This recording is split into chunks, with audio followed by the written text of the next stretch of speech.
Hi guys, in this video I'm going to be talking about BTEC Level 3, Unit 3, Functions and Roles of Money, part of Personal Finance. Now, functions and roles of money. Money flows into two directions. It goes into your possession and it goes out of your possession. How does money come into your possessions? There are many ways. For example, if you get gifts, birthday money, wages when you get paid. How does it come out of your possession? If you're paying for needs and wants. Needs, for example, bills, rents, or wants. For example, you want to buy a new bag, you want to buy a new shoe. Now, the same goes for a business. Sales come in. The way a business gets money is through sales. Day to day, when people buy their goods, buy their services, or bank loans, or if they're making any investments. Now, how does money come out of a business's possession? It can come out through day-to-day expenses, through rent, if they're purchasing raw materials, or when they're paying their staff wages. Now, to handle money, that is one of the most important and fundamental parts of a business. This helps make sure that a business is successful. Now, what is money? We're using the term money in this video, so let's find the definition. What is money? Money is an item that is accepted as payment for goods and services. It's a medium of exchange, and money is in the form of coins and banknotes. Now, the functions of money. There are four main functions of money: unit of account, means of exchange, store of value, and legal tender. Now, in the next couple of slides, I'm going to talk about each one of them and give a definition of them. The first one, unit of account. Unit of account allows you to place a monetary value on goods and services. It allows you to put a price on goods and services. The price of the goods and services show the unit of account. For example, if a chocolate bar is 70p, or if a new car is worth £20,000, that price, that monetary value on that item, on that chocolate bar, or on that car is the unit of account. Now, means of exchange. Means of exchange allows businesses to trade. Consumers and businesses can buy and sell goods and services using money. For example, if you're going to go to the cinema, you're exchanging your money for a service. The same way, businesses are going to trade and exchange goods and services to get money. Store of value. Store of value allows you to keep money for the future, as money will keep its value. For example, if you're saving money in a piggy bank, or you're saving money in a bank account so that you can use it in the future to purchase goods and services.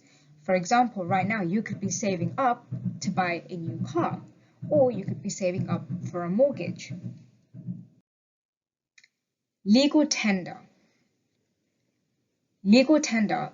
So money is a legally recognized form of payment. Money is widely recognized and is used for all types of transaction. Money is used all around the world and is used for so many different types of transactions and trades. So for example, you're using money to buy new shoes, to buy a new bag, to buy a new house, and to buy a new car. Now, what are the roles of money? We've talked about the functions of money, but what are the roles of money? Personal attitudes, life stages, culture, life events, external influences, interest rates. Let's talk about the first one, personal attitudes. Different individuals are going to have different attitudes to money. Some people are going to be risk averse, so they're not willing to take risks and they would rather save their money. However, some people are more likely to take risks. They don't mind spending big amounts here and there. But this can all depend on your family's attitude to money. Were you taught to save your money? You could be influenced to your attitudes to borrowing. So are you someone that spends only what you can afford? Are you someone that's likely to buy on credit? Or are you someone that's likely to borrow money?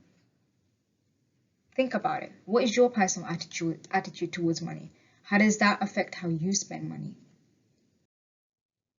Now, there are different life stages, and these different life stages are going to have different financial needs and different implications. Let's go through all of them. The first one is childhood. Now, the financial needs of the life stage of childhood is they're going to have limited needs. They're going to be reliant on their parents, and they're going to want things like toys. Now, the implications is that they rely on pocket money. They rely on money from their parents or family through gifts or birthday money, and they're most likely going to spend the money that they receive. Now, let's talk about adolescents. Their financial needs is that they're going to be more independent. They want to be more independent. They're going to be less reliant on their parents for money. So some of them, they're going to go look for a part-time job, but some of them might still rely on pocket money. Now let's talk about young adult. Their financial needs is that they might be at university, starting a career. They might want to buy a car, rent a flat, and they might be looking to settle down. Now their implications is that they may take a student loan. They may borrow money. They might take out a mortgage. They might earn money. They're going to have credit and debit cards. Now let's move on to middle age. What are their financial needs? They're going to want to support their family. They're going to save money for their children. They might want to improve their lifestyle. So they might want to move into a new house, update their car, spend on luxuries, go on more holidays. Their implications is that they're going to have saving accounts. They're going to want to pay their mortgage off, or some of them might be coming to the end of their mortgage. And they're going to start planning for retirement. Now let's move on to old age. Their financial needs is that they don't have that many more financial needs anymore. They have fewer financial needs. And their implications is that their mortgage will stop, they're going to be having less income, and they're going to now start relying more on their pension. Now let's talk about culture as another role of money. Different cultures are going to have different attitudes to money. Now that's all going to be based upon their tradition, your religion, your ethical beliefs. That's all going to affect your attitude to money. So think about it. How does your culture affect your attitude towards money? Is there something that specifically impacts how you spend money? Life events. Different events that will occur in your life will impact your attitude towards money. Now, some of these events, they might be within your control. For example, if you're going to go on holiday, if you're going to get married, or if you're going to go to university. However, some of these things are going to be out of your control. For example, if you get ill, or if you have financial losses.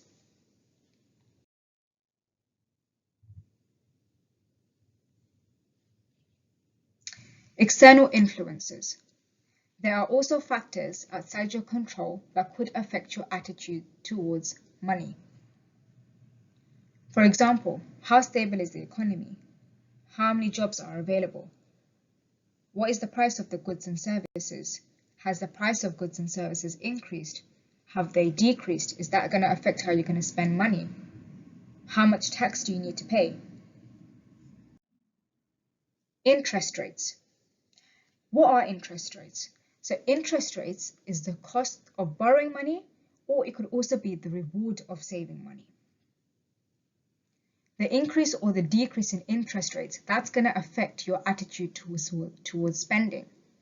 So for example, if they are low, you may be willing to spend more money.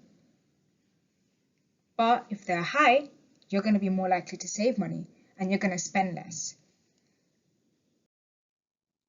Now, there are different principles that you consider when planning personal finance in order to make sure that you don't have financial difficulties. Let's go through some of the principles that you have to consider when you're planning personal finance. The first one is avoid getting into debt. Okay, debt. We hear this word all the time. What is debt? Debt is when you owe money to someone. That could be a person or that could be a financial institution, for example, like a bank. The second one, control your cost. Then, avoid legal action and repossession of assets. For example, if you don't pay back your money for a certain asset that you buy, then the financial institution can and will repossess that asset back because you failed to pay that money back. Remain solvent. That's another word we hear a lot. What is solvent? Solvent is you being able to meet your day-to-day expenses and being able to pay back your debts. Maintain a good credit rating. Avoid getting bankrupt. Again, let's think about it. What is bankrupt? Bankrupt is when an individual or an organization legally states that they can't repay their debts anymore, so they are going bankrupt. Manage money to fund your purchases. Have income and savings. Set financial goals. Have insurance. And know the impacts of inflation. What is inflation? Inflation is when there is a rise in prices of the goods and services. Okay, here now you can pause the video and have a go at some of these questions to test your knowledge. If you found this video useful, then do give it a like, subscribe, and follow me on Instagram to get constant updates on new YouTube videos that come out.